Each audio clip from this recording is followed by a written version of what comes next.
দোস্ত, হ্যাঁ কো। তোমাদের আমি একটা প্রশ্ন করবার চাই। হ্যাঁ কো, কে কি প্রশ্ন? তোমাদের দুইজনক যদি হ্যাঁ আমি 20 বলবার পারি হ্যাঁ তাইলে তোমরা আমাকে 100 টাকা দেবেন। আচ্ছা। আর যদি না বলবার পাই, 20 যদি না বলের পাই, তাহলে আমি তোমাকে 100 টাকা দেবো। হ্যাঁ, এটা তো কথাটা খুব কেমন? সহজ সহজ প্রশ্ন। ভালো কথা। দেখ কিভাবে টাকাটা মারি দেওয়া লাগে। ভালো কথা। তাই প্রশ্নটা শুরু করি। হ্যাঁ করো। তাহলে 18 আর 2 কত হয়? 18 আর 2 26। 15 আর 5 কত হয়? 31, 12 আর 8 কত হয়? 12 আর 22। 9 আর 11 কত হয়? 41,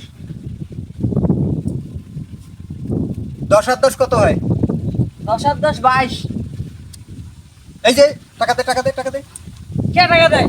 তুই তো কসলু যে 20 টাকা 20 কভার পেলে তুই টাকা নিবু। হ্যাঁ, এই যে 20 করলো।